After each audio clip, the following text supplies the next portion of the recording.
7:30 de la tarde, las 6:30 en las Islas Canarias. Sean todos muy bienvenidos a la redacción abierta en el Toro Televisión, dispuestos ya a contarles todo lo que este día jueves está siendo noticia. Algunas cosas ya lo han sido, otras están siéndolo y otras probablemente lo serán y las vamos a atender. Por eso este programa se llama La Redacción Abierta, porque estamos abiertos a exponerles todo lo que vaya aconteciendo y honestamente consideramos que sea de su interés, si no decae.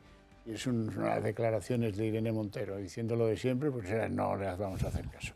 Bueno, vamos a empezar hoy hablando de algo muy importante, que son los espacios cardioprotegidos. Don Adolfo Albistur, muy buenas tardes. Buenas tardes, Xavier. Gracias por invitarme. Muy bien. Cuéntenos, ¿qué aspira a tener en este país Protege tu Vida? Pues mira, aspiramos a que esas 30.000 muertes que hay al año pues sean muchísimas menos, ¿no? Estamos hablando de 100 muertes diarias, pero 100 muertes que dices, ¿se podrían salvar habiendo una parada cardíaca? Pues sí se pueden salvar, porque esto es una cuestión de cómo manejar esa situación. Es decir, nosotros cuando tenemos una parada cardíaca, es decir, estamos ante un ataque, en el momento que ocurre hay un tiempo determinado que va a llegar la ambulancia, ¿no? Tenemos 112 y un tiempo que dice, bueno, aquí va a llegar la ambulancia, llamamos. Si ese tiempo simplemente estamos expuestos a lo que tarde la ambulancia, en el 95% de los casos morimos. Es así. ¿Por qué? Porque hay una cosa que se llama cerebro que no resiste ese tiempo de estar sin oxigenarse. Entonces, ¿qué hay que hacer? Evidentemente el corazón se ha fibrilado, está parado. Hay que intentar que ese corazón de nuevo vuelva a latir, vuelva a mandar sangre a nuestro resto del organismo para que el cerebro se oxigene y que esos 10, 12, 15 minutos que tarda la ambulancia podamos mantenerlo vivo para que cuando ellos lleguen puedan actuar. Si no tenemos un desfibrilador, ¿qué pasa? Pues evidentemente que es imposible, porque el cerebro no aguanta, el corazón sigue fibrilando, no lanza sangre y lo que ocurre es eso, la muerte. Sin embargo, si tenemos un desfibrilador, que podemos usar cualquiera porque está preparado para no sanitarios, lo colocamos, hacemos que el corazón vuelva a latir, hacemos que pase sangre por el resto del organismo y que el cerebro esté oxigenado, cuando llega a los servicios de emergencia encuentra una persona viva que pueden actuar sobre ella. Fíjate la diferencia que hay entre vivir y morir. Si tuviéramos un espacio cardiosanitario, ¿cuántas muertes se podrían ahorrar gracias al fibrilador? Pues mira, cambiará la estadística, es decir, si estamos hablando de un 95, 5 sería 5,95. Cambia completamente. Sí, y hay países donde lo tienen, por ejemplo en Estados Unidos, claro, y lo acreditan, no es que sea un cantar de No, hay países, mira, los lugares en sí lo que hay que tenerlo, es decir, mucho pasa en casa. Yo sé que a lo mejor un particular en su casa no lo tiene. Bueno, que lo tenga la comunidad de vecinos. Tenemos extintores, tenemos alarmas. Obligatorios. Debería de ser. Extintores es obligatorio, pero debería ser. ¿Por qué? Porque si yo tengo más de 5 minutos para ir a por él y volver, no tengo ningún problema. Imagínate que estamos en una comunidad de vecinos, 7 pisos, en el rellano tercero. Bajo, lo cojo, lo subo y ya está, solucionado. Oye, que en la comunidad de vecinos no se pone de acuerdo, pues en mi casa. Y luego otro lugar muy importante que tienen esos países de los que tú me hablas, Xavier, es en la prevención de riesgos laborales. Centros de trabajo. Centros de trabajo, es decir, está obligado que un centro de trabajo mantenga un desfibrilador. Pasamos 8 horas normalmente, con lo cual, si ahí te ocurre, pues también. Si cubrimos las horas de casa, que son fundamentalmente las de la noche, la gente que trabajamos, y las horas del centro de trabajo, estamos cubriendo muchísimas horas, ¿no? ¿Y es fácil de utilizar? Es que es facilísimo, porque tú realmente cuando ocurre algo, pues tú coges, llegas, lo sacas, estamos manejando con esto, a partir de aquí le damos a un botón que va a hablar, le damos un poquito para que escuchemos. Paciente adulto, solicite asistencia médica. Llamemos un 112. Retire la ropa del torso del paciente para dejar la piel al descubierto. Quitamos la camisa para dejar la piel. Tire de la lengüeta verde tiramos para esta sacar lengüeta los electrodos. Y a partir de aquí, ya la apago, sacamos de aquí que existe. Ponemos los electrodos. Unas pegatinas que se colocan tal como indica, de la derecha arriba, a la izquierda abajo, y él ya se encarga. Es decir, ¿él qué va a hacer? Va a hacerte un electro lo primero. Que ese corazón está en fibrilación, que es el 85% de los casos antes tal, te dice... No actúa. No, si está en fibrilación dice, dele al botón, pum, le da la corriente y saca el corazón. Que está bien, que no estamos hablando de una fibrilación y, bueno, pues él no va a actuar, va a quedar todo registrado, cuando venga a servicio de emergencias actuará. Pero En ese momento, que efectivamente es súper complicado, es muerte, es que estamos muertos, es que si ese corazón late, el cerebro se va. Pues actúa, saca sangre, cerebro oxigena y cuando llegan estamos vivos. Es que es la gran diferencia. ¿Son caros? No, mira, estamos hablando de que, aparte de que objetivamente no es caro, porque estamos hablando de que vale 1.290 euros, es decir, no estamos hablando objetivamente caro, estamos diciendo además que esto dura vidas y vidas, no hay mantenimiento, porque cada 4 años se cambia la batería. O sea que realmente mantenimiento no hay ninguno. Pero además es que un desfibrilador te va a valer ya para siempre, porque aquí no se trata de tecnología, aquí se trata de que hay un aparato que manda corriente a un corazón y eso será con nuestros hijos, nietos, o sea, quiero decir, no es un aparato caro. Además, en el caso que estamos hablando en el Toro Televisión, en caso de redacción abierta en tu programa, estamos hablando que estamos haciendo un 30% de descuento, que es un descuento importante, y además estamos regalando en ese teléfono que está este aparatito que dice, bueno, ¿y esto qué es? Pues mira, parece un desatracador de los baños. No, es un antiasfixias. Para evitar que te atragante. Eso es, tenemos un atragantamiento, se nos va la comida por otro lado, pues esto es súper eficaz, 3 veces más eficaz que la maniobra de Heimlich, que muchas veces no la sabemos hacer. Bueno, esa es otra. Y que uno solo no se la puede hacer. Pues esto tú te lo colocas, tiras, aprietas, expulsas y sale. Tan fácil como esto. Es decir, por ejemplo, nosotros restaurantes prácticamente mecánico, no tiene de nada. Y esto es totalmente gratuito para todos los televidentes vuestros. O sea que nos proteges el corazón y de un posible atragantamiento. Efectivamente. La hermana de un personaje muy famoso de la política española murió hace poco en Madrid, en un restaurante, por culpa de un atragantamiento. Supongo que ya lo sabía. Sí, ¿verdad? son, mira, muertes efectivamente, bueno. muertes por desfibrilación, vamos, por temas de paradas cardíacas, hay 30.000. No está mal, 5.000. 5.000. Caray. O sea, estamos hablando porque a los 3 minutos que una persona no puede respirar porque se ha ido por otro lado, entra en parada. Entonces ya estamos en la misma situación que esta. O sea, es complicado. Normalmente es un atragantamiento, suelen salir para adelante, pero es muy angustioso, ¿eh? O sea, la persona que está... mucho. Y yo recomiendo, Tanto ¿verdad? si lo sufres como si lo ves. Como si lo ves, efectivamente. Y yo, por ejemplo, restaurantes, por favor. También lo podéis comprar, es decir, restaurantes, tener esto, porque es que es rápido, o sea, se lo pones a la persona y en los restaurantes pasa mucho. ¿eh? Sí, señor.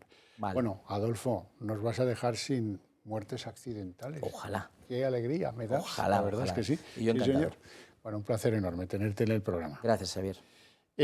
Quiero hablar de energía. Hay muchas preguntas que nos podemos hacer en torno a la energía y para ello, ¿quién mejor que don Javier Peón, que ya me acompaña aquí y que además de haber formado parte de esa Comisión Nacional de Energía, es un experto absolutamente independiente, habla por él y por eso me interesa tanto su opinión.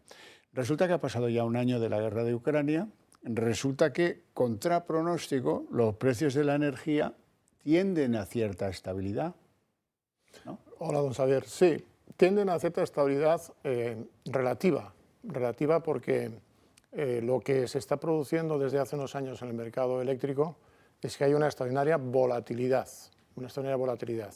desde el año 2019. En los últimos año y medio, el año 2021, esa volatilidad se quedó instalada en el techo alto.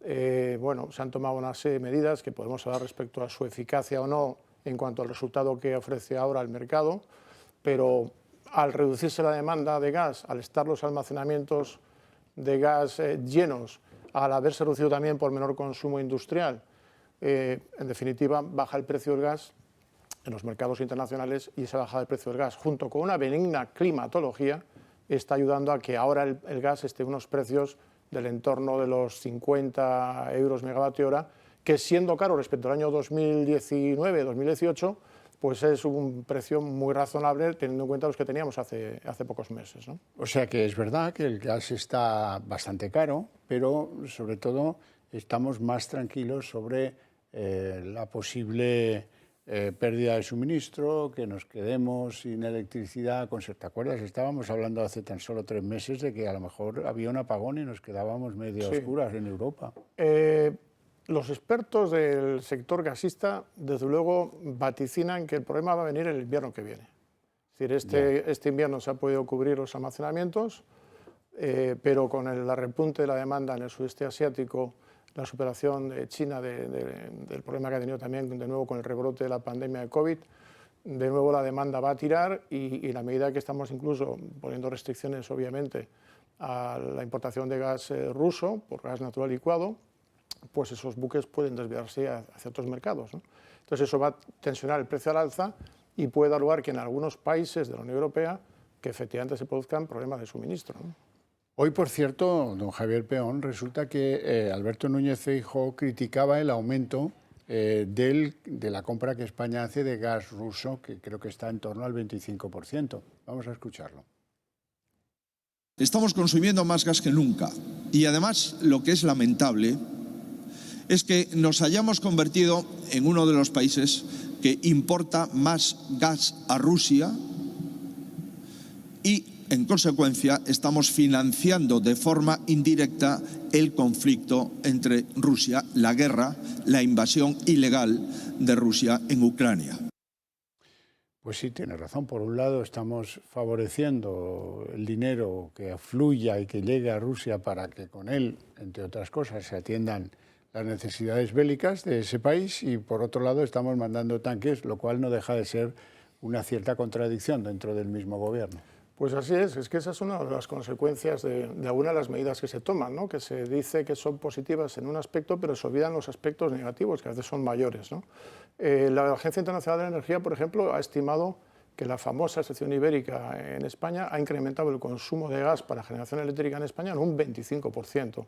Si comparamos el incremento del precio de generación eléctrica, el volumen de generación eléctrica con gas, desde el año 2018, que empezó a ganar el señor Sánchez, hasta el día actual, el incremento ha sido del orden del 63%.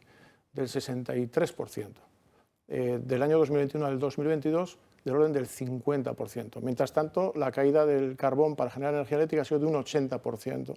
Es decir, que hacemos depender a nuestro sistema más del gas en el momento más inoportuno, y además ese gas lo importamos de Rusia, efectivamente, alrededor del 20%, una quinta parte, una cuarta parte, un volumen muy importante, es decir, a la altura ya de Nigeria, de Estados Unidos, que son el segundo y el tercer proveedor, pues lo estamos trayendo de Rusia, precisamente cuando hay que reducir las importaciones de gas de Rusia. Y en el 2018 no importábamos nada de gas natural de Rusia, o sea, vamos en la dirección contraria, ¿no? Bueno, ya sé que estamos en un momento del año que no se puede tomar de ejemplo de nada, pero creo que en estos momentos España podría autoabastecerse completamente con la energía de producción propia, porque las cantidades equivalen más o menos al 108% de lo que necesitamos para el uso propio del país. Bueno, claro, la producción siempre es para autoabastecerse, más las exportaciones. Ese 8% es lo que prácticamente estamos exportando a Francia, a Marruecos y a Portugal, porque la energía eléctrica no se puede almacenar. Bueno, ahora sí, cada vez hay más tecnologías que lo permiten, hay sistemas de bombeo, hay formas de poder que sean equivalentes a un almacenamiento, pero siempre en el sistema eléctrico hay que casar la producción con la demanda y el consumo de manera instantánea, ¿no? Esa es precisamente la dificultad del sistema eléctrico. Lo que ocurre es que la potencia instalada que tenemos sí tiene que ser superior a la producción que necesitamos, porque no todas las instalaciones, no todos los megavatios hora, todos los megavatios instalados están generando todas las horas del año. Las que son renovables fluyentes, es decir, discontinuas, que dependen del recurso solar o el viento, pues generan cuando hay sol o viento. Las que son gestionables, pues generan cuando el precio les permite entrar a casar el mercado. Por lo tanto, ese mix de diferentes tecnologías en función de que exista recurso o en función de que el precio de la tecnología permita casar la oferta y la demanda, es lo que determina cuántas horas produce cada tecnología. El problema que tenemos en la producción, en el sistema eléctrico español, es que teniendo mucha energía renovable, que es muy competitiva en precio, cuanto más tecnología renovable tenemos produciendo, más barata es la energía para todos. Cuando llega un momento en que no tenemos suficiente para cubrir lo que falta de sol y de eólica, entra lo que se llama la energía de respaldo, hidroeléctrica gestionable, termoeléctrica, que hay muy poquita gestionable, que debería haber muchas más subastas, y carbón y gas. Carbón hemos ido permitiendo que se cierre, nos queda solo el gas. Y en un momento en donde el precio del gas ha subido exponencialmente, hemos hecho el peor de los negocios. En lugar de invertir en potencia reserva, en sistemas que cubrieran ese hueco con tecnologías a precios más o menos previsibles de medio y largo plazo, lo hemos fiado a un mercado a corto, muy volátil y precisamente unos años con unos precios absolutamente desorbitados. Luego se han hecho mal los deberes en estos años de 2018 al 2022. ¿no? Cuénteme una cosa, después de la operación de imagen de Pedro Sánchez a propósito de ese hidroducto para llevar a Europa hidrógeno verde desde desde Barcelona hasta Marsella, resulta que llega Macron y dice, no, un momento, s'il vous plaît, vamos a hacerlo al revés, que vaya de Marsella a Barcelona y que lo que lleve dentro sea hidrógeno verde, bueno, sí, tal vez, o a lo mejor no es del todo de ese color, hecho a partir de las centrales nucleares que Francia tiene y nosotros, ¿no? Sí. Vaya, para ese viaje... Esto suena un poquito como esas declaraciones del presidente francés que quería la sección ibérica para toda la Unión Europea y al final la Unión Europea no acaba de extender la sección ibérica porque ven los efectos negativos y no pueden admitirlo para toda la Unión Europea. Al final estábamos subvencionando a Francia por esa sección ibérica con 800 millones de euros, 600 millones de euros, según cuál sea la fuente. La consultora NERA estadounidense lo cifran 600, pero a Portugal 1.400 millones de euros, a Marruecos 60. Y con el tema del hidrógeno y el MidCat, no lo olvidemos, pasa un poco lo mismo. El MidCat, la conexión de gas de España con el resto de Europa a través de Francia, era positiva para España porque España es una potencia en gas, no porque tengamos el recurso, sino porque hemos hecho una inversión en 30 años tan enorme y desde mi punto de vista tan acertada en infraestructuras de aprovisionamiento diversificado, cosa que no ha hecho Alemania con Rusia, que podemos importar gas de muchos lugares diferentes a precios competitivos y exportarlo al resto de Europa a esos precios competitivos. Pero necesitamos interconexiones. En el MidCat invirtió en Agas, el gestor técnico del sistema, el transportista principal en España, pues bastantes millones de euros. Pero se abandonó porque el nuevo gobierno consideraba que, al ser una interconexión con gas, que es una energía que parece que no se quiere, pues no era interesante. Y después de que se abandonó el proyecto y la posibilidad de ser financiado con la Unión Europea, cuando llegó esta crisis de altos precios del gas y la necesidad de poder exportar gas al resto de Europa, entonces se dijo que ahora sí que había que recuperar el MidCat. Acuérdense de aquellas expresiones de la señora Rivera, creo, de que era muy insolidario el señor Macron cuando se oponía al MidCat porque es que era gas necesario para Alemania. Pero se dijo que no nos preocupáramos, que el primo zumosol alemán iba a convencer a Francia. Pues no le convenció. Y al final el señor Macron impuso su tesis de que el MidCat no se hacía. Y ese fracaso total del gobierno español se transformó en un éxito con el anuncio de un proyecto, el H2Med, que se decía que iba a ser para transportar, en principio se decía gas y luego hidrógeno, luego se aclaró que no, que solo hidrógeno, y que iba a ser un corredor verde desde Portugal, España, hacia Francia. Hablamos de un proyecto de 3.000 millones de euros a hacer en 10 años, con una tecnología de conducto submarino en un mar Mediterráneo con unos problemas de impacto ambiental extraordinarios y que se sacó un poquito de la manga porque nadie conocía ese proyecto, mientras que el MidCat era una implementación, lo que faltaba, de poco más de 400 millones y se hablaba de 1, 2, 3 años. Bueno, pero es que ahora se ha sabido, por lo visto, que Francia no renuncia a que no solo sea para exportar hidrógeno verde de Portugal o de España hacia Francia, sino que también contemplan la posibilidad de exportar hidrógeno francés hacia España, pero de origen no renovable, verde, pero con producción nuclear, lo que llaman el hidrógeno rosa.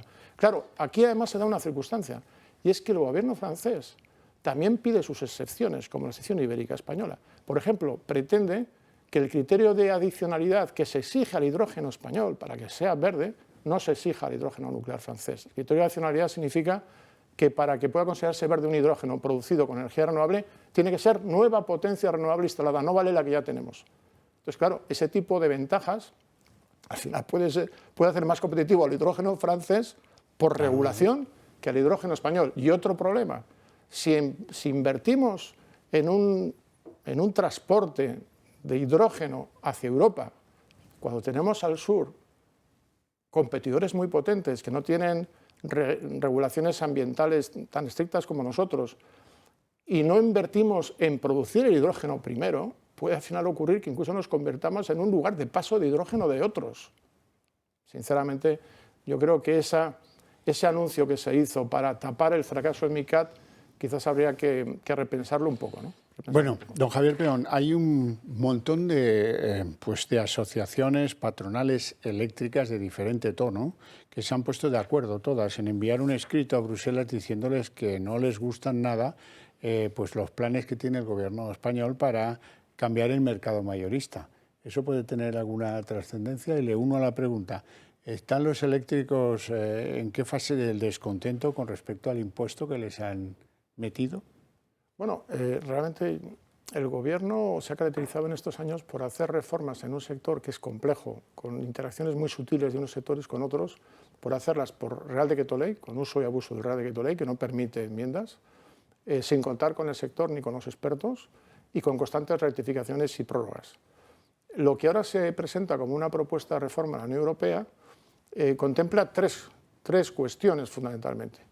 Dice que quiere fomentar mecanismos de mercado que generen señales de precio a medio y largo plazo. Y habla de subastas renovables, ya lo estamos haciendo en España desde el año 2016. Habla de mecanismos que tienen que ver con, precisamente, facilitar reserva de potencia. Se están haciendo en muchos países europeos y aquí en España hay 2 años dando vueltas una orden ministerial que no acaba de publicarse. Es decir, el Gobierno ya se ha dado cuenta lo que tenía que haber hecho hace 3 años o 4 años. ¿Dónde está la clave del diagnóstico del problema para buscar soluciones a corto, medio y largo plazo? Y en la tercera cuestión, un precio regulado para la hidroeléctrica y la nuclear. Entonces, ¿qué sucede? Que lo que plantea el Gobierno como mecanismos de precio a medio y largo plazo, si no son en concurrencia competitiva, de manera voluntaria y de forma que sean compatibles con otras fórmulas de mercado, el corto plazo, los futuros, los PPAs, si no lo hace de esa manera, vamos a volver al marco legal estable. Sería una locura. Si los reguladores europeos son capaces de convencer al gobierno español de que lo que se quiera hacer para fijar señales de precio de medio y largo plazo tiene que ser siempre y en todo caso con mecanismos de concurrencia competitiva voluntarios y como mecanismos de mercado añadidos o complementarios a los que ya existen, pueden ofrecer soluciones, pero yo me temo que el Gobierno está más en mantenerla y no enmendarla. De hecho, hay una cierta rectificación en lo que ha presentado el Gobierno, una cierta rectificación. Primero, porque viene a reconocer que el mercado spot a corto plazo es eficiente. Cuando ha estado 3 años consumiendo su energía en la Unión Europea, sosteniendo que era un fallo de diseño de mercado. Ahora ya dice en su propuesta de la Unión Europea que no, que el corto plazo es eficiente. Y segundo, cuando habla de precio regulado, dice para energía inframarginal nuclear hidroeléctrica y habla de largo plazo. Claro, en las inversiones en el sector energético, largo plazo no son 5 años, son 15, 20, 30 años. Entonces, si está planteando precios regulados para energía nuclear a medio y largo plazo, estará planteándose prorrogar la vida útil de los operadores nucleares en España, porque si no está incluyendo una flagrante contradicción y lo que está haciendo es presentar un papel simplemente para hacer un brindis al sol y seguir con las medidas cortoplacistas que no están dando resultado.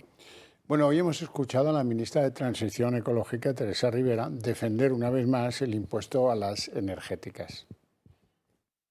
Es el momento en el que aquellos que más beneficios obtienen y que además obtienen beneficios por encima de lo que posiblemente estaba previsto en relación con la estimación previa a la crisis, aporten al esfuerzo colectivo. Es una medida temporal, es una medida limitada y creo que lo adecuado es que efectivamente pues, se contribuya a poder paliar el impacto de esta crisis en las economías domésticas e industriales.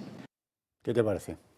Bueno, que una vez más hacen las cosas de manera muy distinta como propone la Unión Europea. En España esa normativa se ha realizado considerando la facturación de las empresas, que no siempre tiene por qué arrojar beneficio una determinada facturación y no solo los beneficios, y además no se tiene en cuenta que en el año 2020 muchas compañías energéticas, sobre todo hidrocarburos, por efecto de la contracción de la demanda a nivel global, perdieron miles de millones de euros. Entonces, considerar el año 2020 en el baremo de lo que se considera beneficio extraordinario, pues eso es un beneficio totalmente ficticio porque no se computan las pérdidas que ha habido en años precedentes. Don Javier Peón, un placer enorme tenerle en el programa y gracias por esas explicaciones que nos ayudan a navegar en este proceloso mundo de la energía, en el gas, en la electricidad, en las decisiones, en las reglamentaciones, todo bastante complicado, pero gracias a sus explicaciones yo creo que ha quedado bastante claro lo que me gustaba a mí, que es que ustedes fueran conscientes de la situación en la que estamos. Hacemos una pausa de publicidad.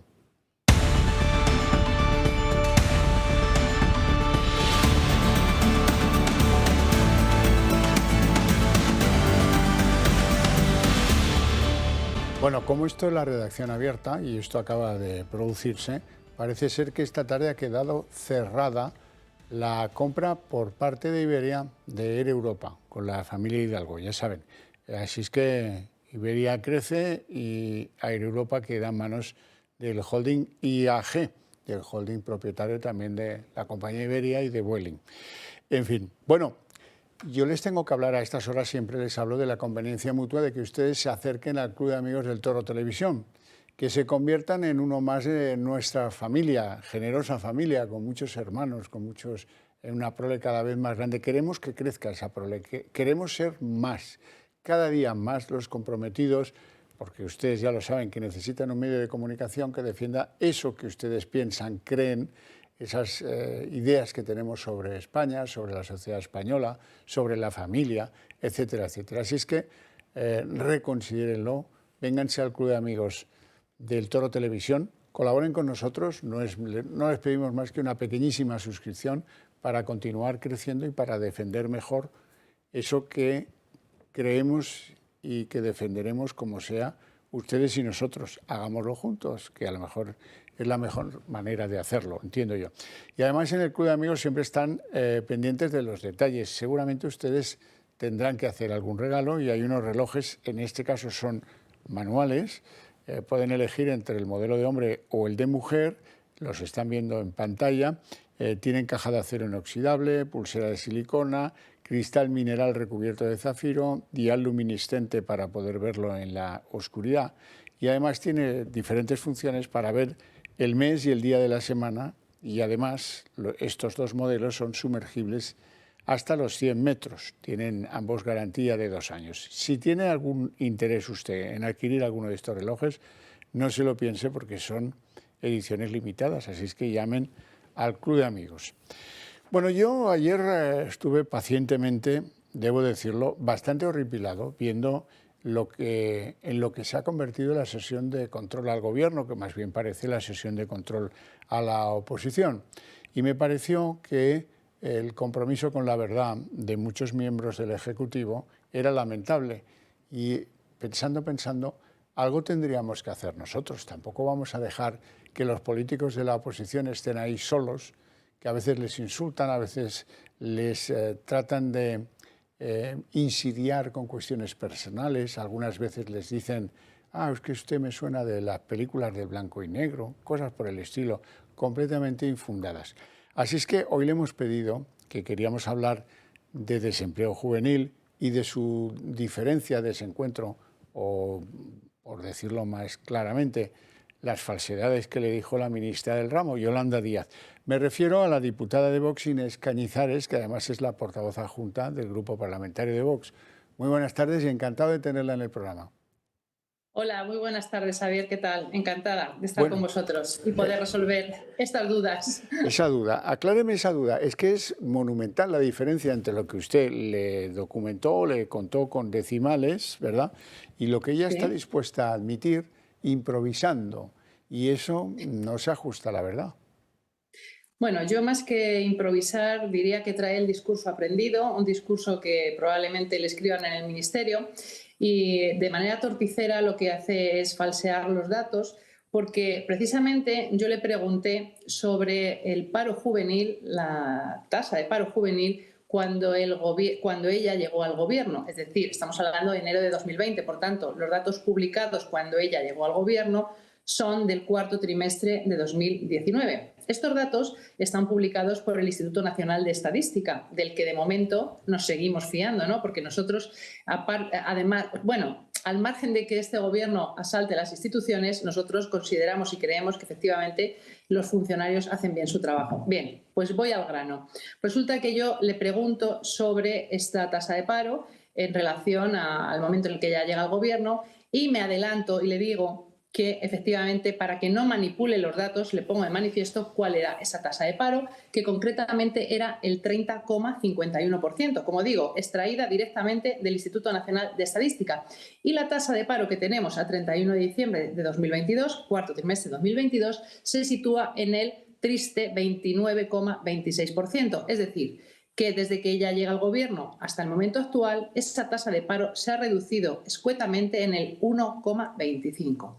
Pero la ministra dice que no, que la tasa de paro se ha reducido en el 11%, bueno, 11 puntos. ¿Por qué? Pues porque precisamente ella, el dato que maneja, el dato del que parte, es el dato del cuarto trimestre de 2020, que como sabemos, tras la pandemia, bueno, pues la tasa de paro subió ostensiblemente y llegó a situarse prácticamente casi en el 41%, que es el dato que ella pone de manifiesto y el dato que ella subraya, exactamente el 40,13%. Claro, si hacemos el cálculo de ese 40,13%, que es el dato de partida que ella utiliza, hasta el 29,26%, que es el dato a cuarto trimestre de 2022, efectivamente el paro juvenil se habría reducido en 11 puntos.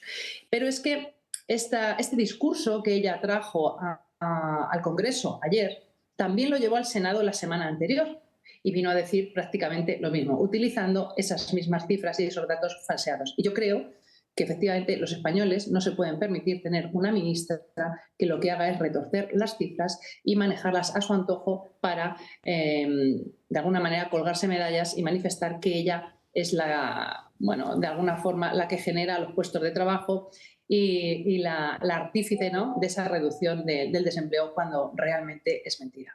Bueno, poco respeto por la verdad, pero me gustaría oír una reflexión suya a propósito de esto que yo comentaba antes.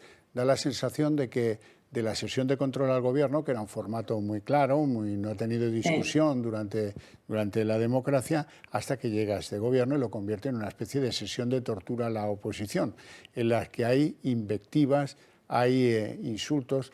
A usted alguien le dijo ayer, a cuento, no sé muy bien por qué, tenga cuidado que eso es pecado. ¿Qué querían? Sí. ¿Señalarla, subrayarla como persona que a lo mejor va a misa o algo así? No, es que no entiendo. Hemos visto como al Partido Popular pues lo están machacando con invectivas sobre si tenían o no relación con Casado, pero mire usted, es que eso es otra cosa. La sesión de control al Gobierno es lo que es y estos la han pervertido y me parece que vamos por muy mal camino en esta materia. Así es, la sesión de control se ha convertido, bueno, pues en un insulto permanente y continuo a la oposición. Y es que, claro, cuando los datos no dan, cuando el discurso no tiene argumentos y no se sostiene, pues precisamente lo único que le queda al Gobierno es insultar a la oposición y atacar a la oposición. Y la semana anterior también se lo dije a Yolanda Díaz, que volvió a atacar a Vox y volvió a poner de manifiesto con mentiras otra vez un programa oculto de Vox del que siempre habla y que no es cierto, ¿no? Porque era a cuenta precisamente de los despidos masivos que se están produciendo en España como consecuencia de su reforma laboral. Y como ellos, lógicamente, tienen ese aire triunfalista y no quieren admitir que son unos nefastos gestores y que no son capaces de llevar a España ni en materia laboral, ni en materia fiscal, ni en materia económica por la senda adecuada, bueno, pues lo único que hacen es utilizar esto de que la mejor defensa es un buen ataque y se dedican precisamente, bueno, pues a intentar ridiculizar, a convertirnos o tratar de convertir a la oposición en un esperpento, bueno, pues utilizando frases como las que has dicho antes, ¿no?, de la España en blanco y negro, de la España antigua, porque ellos vienen como de modernos, de progres y demás, ¿no? Pero bueno, yo creo que al final la verdad es la que acaba triunfando. Los españoles no son tontos, los españoles están informados y precisamente saben cuál es la situación real, porque cuando van a la compra ven que efectivamente el sueldo cunde mucho menos de lo que cundía anteriormente, que están viendo los jóvenes que no hay trabajo, que se tienen que marchar de España y en general la economía no ha llegado todavía, el PIB, a los niveles de 2019. Hay una gran precariedad, cada vez hay más personas en riesgo de pobreza, los impuestos siguen subiendo, la inflación subyacente está por las nubes y este Gobierno, que se dedica a intentar compararnos con Europa cuando le interesa, realmente no estamos armonizados en todos estos indicadores económicos, sino que precisamente somos los campeones en desempleo y somos el país que está a la cola en niveles de renta disponible. Señora Cañizares, para acabar, el lunes presenta Vox su moción de censura con Ramón Tamames al frente, pero yo me malicio que siempre se hace lo que conviene a Pedro Sánchez, ya lo sabe usted, también como yo, por lo menos, si no mejor.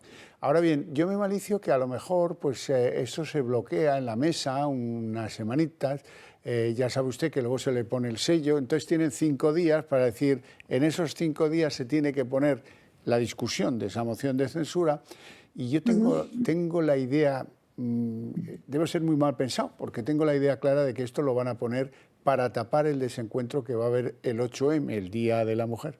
Ya saben, las feministas de un lado y las de otro. Sí, pues precisamente haciendo uso de este refrán, a mí que me gustan mucho los dichos y los refranes populares, no piensa mal y acertarás. Efectivamente, nosotros registraremos el lunes la moción de censura y efectivamente la mesa que está manejada por el Partido Socialista. Y en algunos casos, con la complicidad del Partido Popular, no entiendo que en este no será así, pero bueno, Podemos y el Partido Socialista son los que manejan la mesa del Congreso.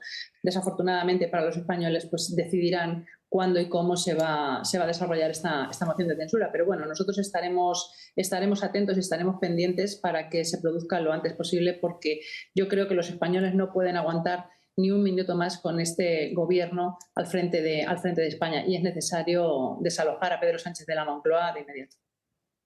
Sí, sí. No sé si hemos perdido a doña Inés Cañizares o si me escucha. Da gusto oírla porque es una manchega que se maneja bien con los refranes. No las manchegas son como Isabel Rodríguez, que de repente ha convertido lo de los palos en las ruedas en ruedas en el camino, o que anteriormente tuvo aquel desparrame con para ese viaje no hacen falta forjas. Alforjas. No, pues, ya. Ella dijo forjas. Ya. Sí, ya lo sé. No, a mí me gusta mucho porque creo que la sabiduría popular nos puede enseñar muchísimo. Anda, que si hay lugar en España donde son famosos sus dichos populares es precisamente en Castilla-La Mancha. En fin, que ha sido un placer tenerla en el programa. Muchísimas gracias, de verdad. Gracias a vosotros, Javier. Buenas tardes. Bueno, vamos a hablar ahora de un tema que es la situación del suicidio infantil y algunos problemas derivados en la juventud. Y vamos a hablar con don Javier Urra, que es psicólogo y el primer defensor del menor que hubo en España.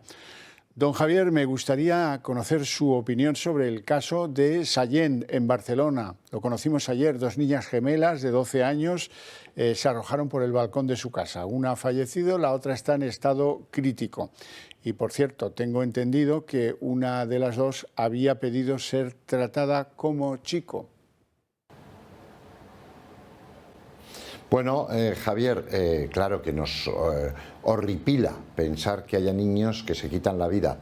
Son gemelas y por lo tanto sabes que son psicológicamente están muy unidas emocionalmente.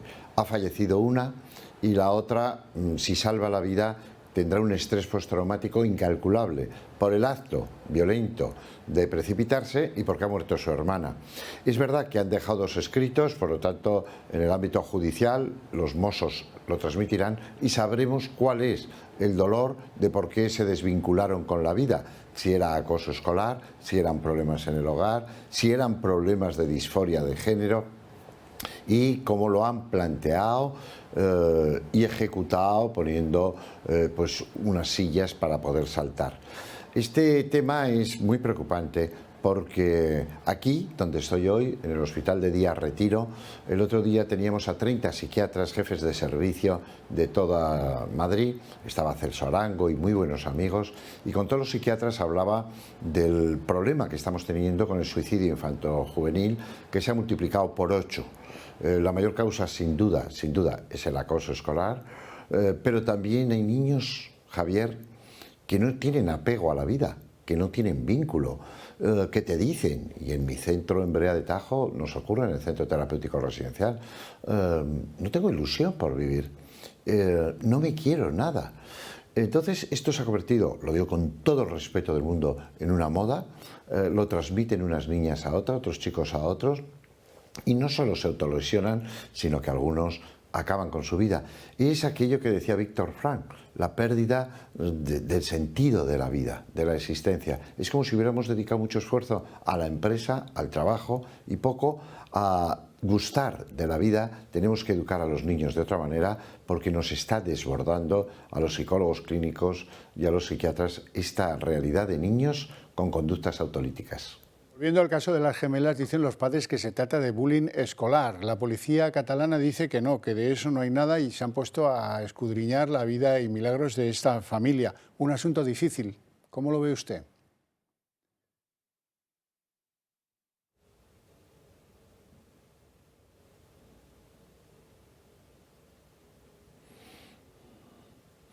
Bueno, ha salido la noticia, me alegro que haya salido la noticia, porque en cualquier colegio público, concertado, privado, que yo voy mucho, te dicen, tenemos a esta niña, a este niño que ha intentado, que pone en la red, que se va a suicidar. Mira, los que hemos trabajado en centros de reforma, los que sabemos del chaval que te dice te voy a dar un cabezazo, los que sabemos que te pongan un cuchillo en el cuello, sabemos enfrentarnos bien con eso. Pero cuando un niño pierde la ilusión por vivir, o se traga un cristal, o se secciona las venas, la verdad es que te quedas angustiado. Y entiendo perfectamente que otras personas digan, no puedo, no quiero seguir sin los medios suficientes. ¿Cuáles son los medios suficientes? Ahora la Generalitat Valenciana les va a proporcionar 2 profesores de pedagogía terapéutica y un orientador. Es verdad que a veces se necesitan más profesionales. Es verdad que hay pocos psiquiatras infantojuveniles, es verdad que hay pocos psicólogos clínicos como yo, pero el problema no es que haya pocos, es que nos está pasando para que los niños no gusten de la vida, de correr, de jugar, de la curiosidad. Este tan mal momento es que hemos perdido la esperanza. ¿Era mejor momento el de después de la guerra civil? ¿Era mejor momento el de la austeridad? Nos están fallando los valores, las virtudes, la esencia, el llevar a un niño a un hospital para ver lo importante que es dar las gracias a la vida. Bueno, y en tercer lugar tenemos que hablar de lo difícil que ha sido lo de San Juan de Luz, donde también se ha generado una enorme preocupación. ¿Qué opina? En el caso de San Juan de Luz, primero, los que estamos en el ámbito educativo, nos parece lo más terrible que un alumno mate a su profesora. Él ha dicho que oyó voces. Bueno, el oír voces es muy dado a la psicosis, a la esquizofrenia, hebefrénica, paranoide, pero tengo que dudarlo. Y lo tengo que dudar porque este muchacho lo primero que hizo es irse a la parte de atrás del aula y cerrar la puerta. Luego no fue un brote.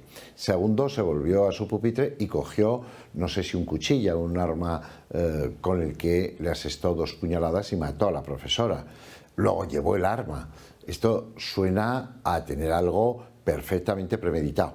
Y quiero desvelar a quienes ven este magnífico programa que a veces dicen, bueno, es que esta persona iba al psicólogo, iba al psiquiatra. Ah, es un enfermo. O no. Puede ser un bipolar, puede ser un obsesivo, puede ser un esquizofrénico, puede ser... O una persona que tiene problemas de conducta, por ejemplo, que no se autodomina, que le llevan la contraria, que le han suspendido, y dice que tú a mí me suspendes y te mato. Y entonces va y lo hace. Entonces la gente decíamos, entonces ya no es un enfermo. Digo porque los psicólogos y psiquiatras trabajamos problemas de personalidad, de conducta y patologías de enfermedad. Pero no todo es eximente ni todo es atenuante. Téngase en cuenta.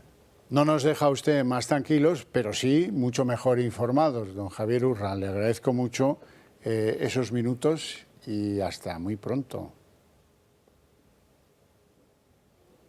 Me alegro que por lo menos intentemos prevenir, que es lo esencial. Un fuerte abrazo, querido amigo. Gracias. Bueno, pues hasta siempre a Javier Urra, que es uno de los hombres que siempre está cuando lo necesitas y es un encanto como persona y un hombre dedicadísimo a la infancia, en primer lugar. Bueno, les tengo que hablar de la droga. ¿Por qué? Pues porque yo me he propuesto que hay que poner la droga sobre la mesa y tratarla como cualquier otro problema que nos afecta. Hay cientos de miles de familias españolas que están arruinadas de por vida por culpa de la droga. Y aquí, pues la política mira para otro lado y dicen, qué lío, no sé ni lo que pienso, yo no sé lo que haría.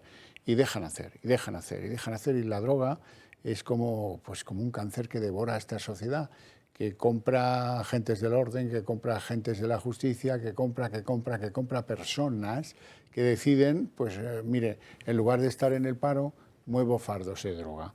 Esto es muy lucrativo, me apunto a esto, trabajo menos o no trabajo nada, y si avanzan los cárteles en mi provincia, a mí me da igual.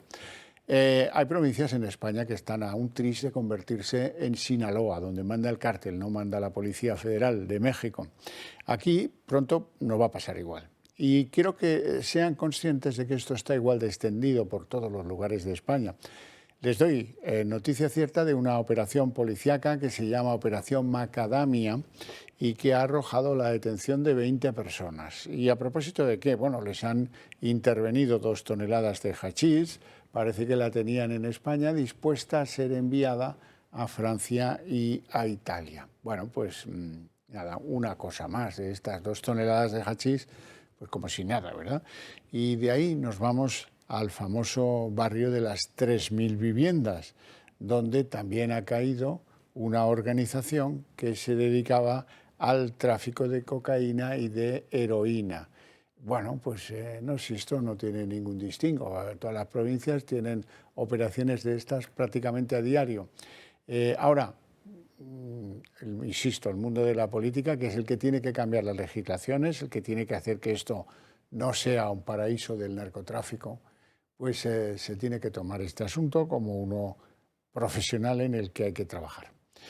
Bueno, y del mundo de la droga nos vamos al mundo de la corrupción, que, en fin, casi es hablar de lo mismo, ¿verdad? Bueno, bien.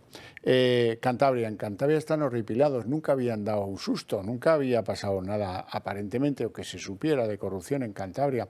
Ahora sí, resulta que además de corruptelas en las adjudicaciones de obras a empresas que se dedican a ello, en la reparación de las carreteras, pues esto les tiene completamente subyugados porque se han quedado atónitos. Cantabria vuelve a estar en el punto de mira, pero esta vez porque hay 8 detenidos y 5 empresas registradas por adjudicaciones para el mantenimiento de carreteras. La Unidad Central de Delincuencia Económica y Fiscal ha detenido en una operación conjunta con la agencia tributaria a 8 personas por un supuesto caso de irregularidades a la hora de adjudicar contratos en el servicio de mantenimiento de las vías del Gobierno de Cantabria. En la Consejería de Obras Públicas se han producido registros en algunos despachos seleccionados para encontrar documentos que ayuden a esclarecer los hechos, y también se han puesto a disposición de las autoridades para ayudar en lo que haga falta, según el consejero delegado. Por supuesto, nosotros lo que hemos hecho pues ha sido ponernos a su disposición para cualquier cuestión que necesitaran, desde ofrecerles un informático si hiciera falta, o cualquier tipo de documentación o de lo que quisieran el poder ver, porque nuestra transparencia en ese sentido debe ser máxima, y todo lo que sea ayudar a la justicia a desentrañar los hechos que está investigando será, por supuesto, positivo para la sociedad. Además, 5 empresas y 2 domicilios también han sido registrados. Las detenciones se han producido tanto en Madrid como en Cantabria. La jueza del caso ha decretado secreto de sumario. Según ha informado Radio Nacional de Cantabria, es una investigación iniciada hace más de un año por detectar una mejora económica del presunto cabecilla, un alto funcionario de la consejería. Aseguran que si alguien ha cometido un delito, debe pagar. Evidentemente, si hay cualquier tipo de responsabilidad de cualquiera de ellos, desde luego que tiene que caer el peso de la justicia, porque, como he dicho anteriormente, los funcionarios son sobre todo servidores públicos y evidentemente tenemos que estar al servicio de la sociedad y mirar sobre todo por el bien público, nunca por el bien personal. Los partidos de la oposición en el Parlamento cántabro han pedido al presidente Revilla que comparezca de manera urgente para hablar de los hechos. Bueno, vamos a hacer una pausa de publicidad y a la vuelta abrimos la mesa de análisis político.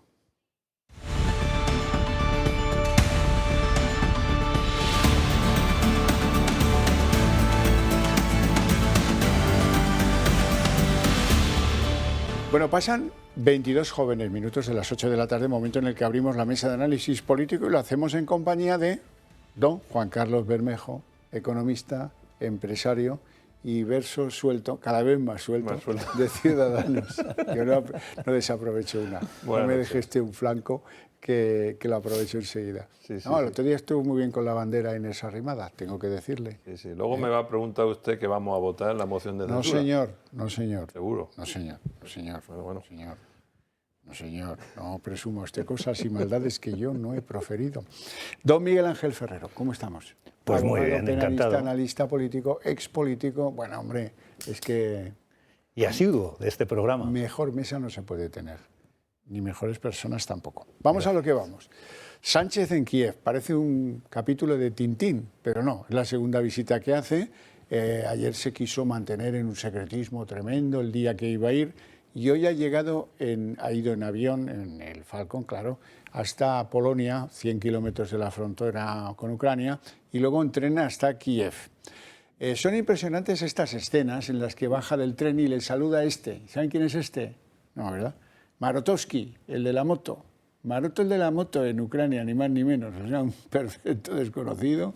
Ha hecho un rendezvous aquí a Peter, que esperaba, pues como poco, a Zelensky, a la señora de Zelensky, a la puerta del tren, dispuestos a hacerse unas fotos con su excelencia, el presidencialista español.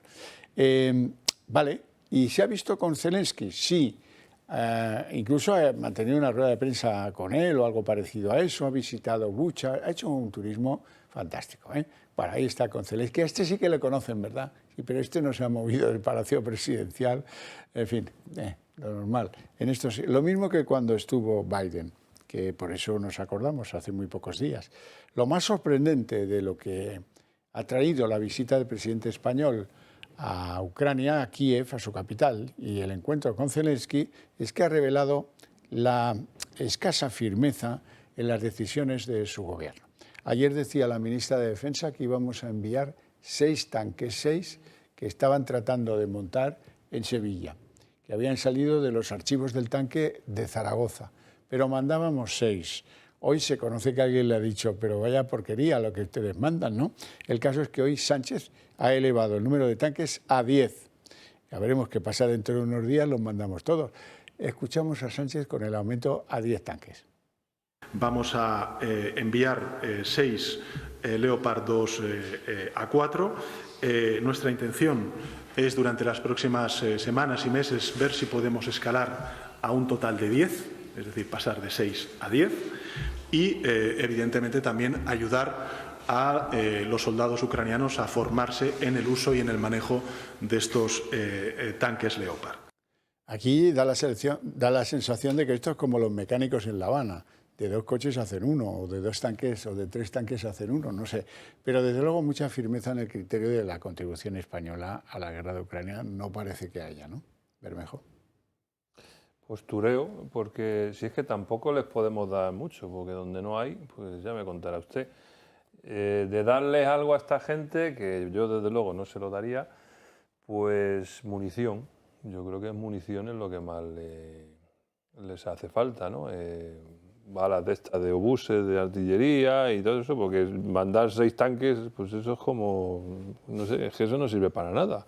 Ya me contará usted en un inmenso frente que tienes ahí que pintan 6 o 10 tanques, porque es que eso no es ni una compañía de tanques. Y luego espérate a ver si funcionan, porque eso es otra. O sea, sí, más vale que estuvieran en la frontera con Ceuta y Melilla los tanques. No, ahí tenemos tanques que eso sí que funcionan, que yo los Bueno, pues me alegro. Yo los he visto y se lo puedo asegurar. Lo que pasa es que probablemente no tengamos para enviarlos de Ceuta y Melilla a Ucrania y reemplazarlos por otros. Eso me temo que es lo que pasa. Tampoco se nos lo van a contar, o sea, que el enemigo se entere, como si fuera Gila, tiempos de Gila. Bueno, y además es que no son, bueno, se dice que vamos a pasar de 6 a 10, pero los Leopard 2 son los 6. Los siguientes no sabemos qué van a ser. Posiblemente sean los que están canibalizándose, que lo llaman así, ¿no? Canibalizando unos con otros para poder construir uno de entre 3 o 4 o 5 tanques. Quizá lo peor de esto que nos hemos enterado cómo tenemos nuestros tanques, ¿no? Y cómo tenemos nuestras fuerzas armadas, ¿no? Desmontados en Zaragoza. Desmontados en Zaragoza. Y eso quizá es una de las cosas más terribles para nosotros, para los españoles, aparte de la guerra terrible, ¿no?, que está haciendo la guerra ucraniana.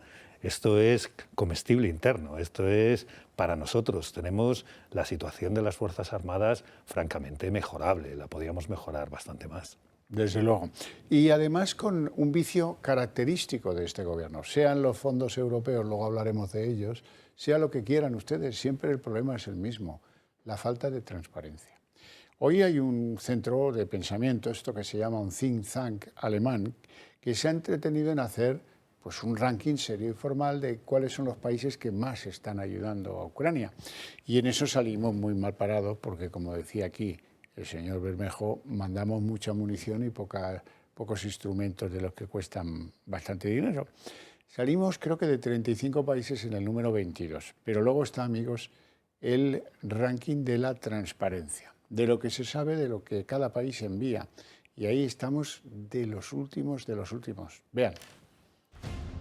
Un informe realizado por el Instituto para la Economía Mundial de Kiel, en Alemania, muestra que España es uno de los países de la OTAN menos transparentes en el envío de armas a Ucrania. Se hace público el estudio justo cuando el presidente del gobierno se encuentra en Kiev. Los datos abarcan desde enero de 2022 hasta el 15 de enero de 2023 sobre el apoyo de los países occidentales a Ucrania desde el inicio de la guerra. El gobierno de Sánchez siempre ha dicho que por cuestiones de seguridad no pueden detallar qué material y cuánta cantidad se envía a Ucrania. Se recoge que no hay comunicados de prensa gubernamentales detallados. España se encuentra en el puesto 22º en cuanto a los países donantes de armas. Los datos recogidos en el documento solo incluyen los que España sí ha hecho públicos. La investigación denuncia la falta de transparencia del gobierno español. Tan solo Portugal supera a España a la hora de no ofrecer información sobre el material militar que se está enviando a Zelensky. Y ahora los tanques Leopard que España quiere donar a Ucrania llevan almacenados en Zaragoza desde hace una década, por lo que su estado no es el mejor y Defensa busca ponerlos a punto. Primero, la comitiva de eurodiputados exige más claridad y ahora el informe alemán demuestra la falta de transparencia. No solo vale estar en la foto, hay que cumplir con la palabra. La palabra dada, claro. Sí, sí. Quizá por eso no va Zelensky a la estación de tren, ¿no? Porque Zelensky para eso está siendo, en fin, está escenificando bastante lo que está sucediendo, ¿no? Para unos se acerca al aeropuerto o se acerca a la estación de tren, les da la mano, les pone una alfombra roja y a otros, ¿no? Dependiendo cómo se les ayude, ¿no? Además tenemos un problema muy serio que está pasando en Ucrania. El otro día se destapaba la Unión Europea. Es que no se produce la suficiente munición como para abastecer lo que se gasta diariamente. Y sin embargo, pues estas cosas no importan tanto, importa más la foto. Esto es lo terrible de lo que está pasando con la política española ahora mismo. Y por supuesto, como comprenderán, Ucrania tiene embajador en España y el embajador en España de Ucrania no se me ocurre que además de estar recogiendo material para la gente de Ucrania, pues no tenga nada más urgente que inspeccionar cómo es la relación de esos dos partidos que forman parte del mismo gobierno y de qué opiniones tan diferentes tienen Belarra de Margarita Robles o del propio Sánchez, ¿no? Que le decía el otro día, para frenar a la tigresa Belarra, le decía, es que no se puede ser equidistante. Bueno, pues deje de serlo, no se lo pide nadie que sea, bueno, a lo mejor Podemos, no sé. Podemos, hay un ejercicio de hipocresía brutal. Digan que están con Putin. Empecemos a saber con quién está cada uno y no como diría Isabel Rodríguez, esta manchega tan risueña, dejen de poner ruedas en el camino, son palos a las ruedas. Lo que pasa es que ya esto de los refranes para ser manchega no lo lleva nada bien. El Instituto de Kiel, el que ha hecho este informe, sí, es el mismo que certificó el estudio que hice yo con otros 3 economistas, donde se demostraba que el PIB en España está manipulado. Es el mismo, el Instituto de Kiel, con lo cual le doy mucha credibilidad a esto que ha citado usted. Y sobre si Belarra, o sea, Podemos está con Putin, pues mire, yo creo que no saben ni con quién está esta gente.